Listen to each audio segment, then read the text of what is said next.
Good afternoon and welcome to Nora's Dog Training Company. We're here this afternoon with Puca and Rich, and what we're going to be demonstrating for you today on video is your adorable little girl's ability to understand and respond to her formal on-leash obedience commands, the correction and the motivation that we give the puppies when we're working with them, and the training equipment that we're using.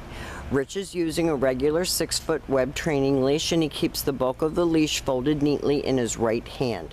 That leaves his left hand free to give any correction that's needed, and the only correction that we give is a little tug and release on the training collar, and that is a reminder to her that whatever that she's doing at that moment is something that we don't like, and we follow it up with a second command.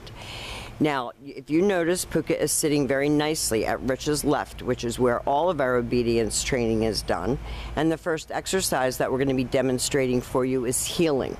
Heeling is proper leash walking, and the command is Puca heel. Now, at this point, Puca has a job to do, and that is to remain even with your left leg when walking. She should not be forging ahead or lagging behind. She should be staying with you when you walk. If you walk slowly, she should walk slowly. If you speed up your pace a little, she should do the same, so that as she grows and matures, you can power walk, you could jog, and each time that you stop your feet, Puca has been taught to sit automatically without being told to wait for her next command. So if you're walking with her and you stop to cross traffic or talk to a neighbor, she should be sitting nicely at your left and waiting for her next command. She should not be jumping all over the person that you're talking to or pulling out into traffic. She should be more focused on you than what's going on around her. And you see her looking up at Rich. Now, the next exercise that we're going to demonstrate is the sit-stay. The stay is a hand and a voice command, and because it is a stationary exercise, it is a one-word command. This is an exercise that you can practice indoors as well as outdoors, and you're going to lengthen out the time and the distance. When Rich returns back to her, he walks all the way around her as an additional distraction, and she is to remain seated until he gets all the way back to her shoulders, and you can see her looking up at him, waiting for that next command. So when you get to her shoulders, you stop, and then you give her another command.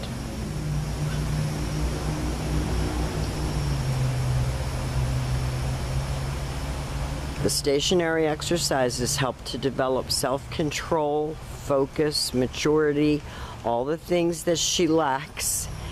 Less now than when she got here. Rich leaves her in another sit-stay. She's holding that nicely. You want her to be able to lengthen it out, and this time, instead of returning back to her, Rich will call her. This is the come on command. It's Puca, come. Don't get over the top with your come, because you want her to come nicely like a lady and sit in front of you, and then she returns back to heel position and back sitting. Rich told her, good girl.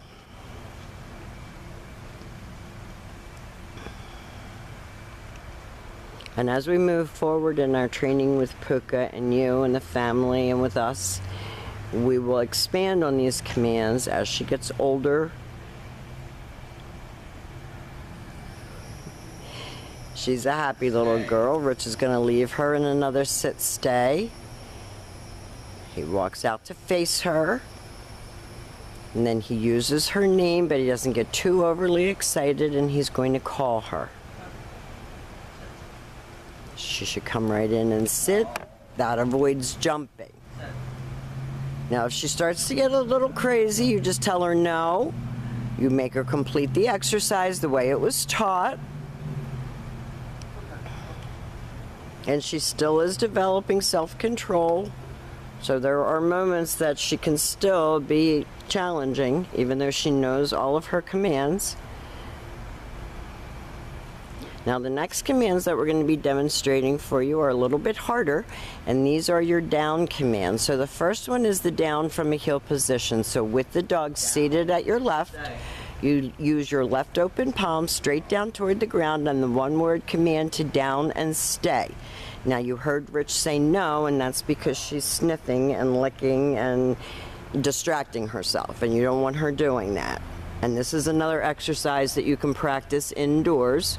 When Rich returns back to her again, as an additional distraction, he walks back to where they started, back to heel position. She waits to get her next command, and he heels her out of that. And believe it or not, practicing with this video, practicing these drills, is going to give you a calmer, a puppy with more self-control. And you're also going to keep those commands fresh in her mind for when you need them. So always have your puppy seated first before you give the down command. Then she only has to lower the front half of her body. Rich is again correcting her for the sniffing. This is tough with lab puppies. This time Rich will call her out of that exercise. We don't want her to come and jump. We want her to come and sit. And then back to heel and back sitting. There you go. And that little tiny correction on the leash is just a reminder like, hey, wake up, you're supposed to be sitting. And this is what happens when you're working with babies. Keeping them focused and concentrating for longer and longer periods of time. Now the next command that we're going to demonstrate for you is your down from a distance. So you're going to leave Puca in a sit stay. You're going to turn a couple feet in front of her to face her. You're going to use your right hand to give the command and give her that down command. And that was probably the freshest down from a distance. She kind of flopped into a down, but she went down. Now we have demonstrated for you all of Puca's formal on-leash obedience commands. We'll have lots of material to go over with you tomorrow when you come to pick her up, and you'll get hands-on practice working with her. She's been a little bit of a challenge, but she has certainly come a long way in a short period, and we want to thank you for choosing Nora's Dog Training Company.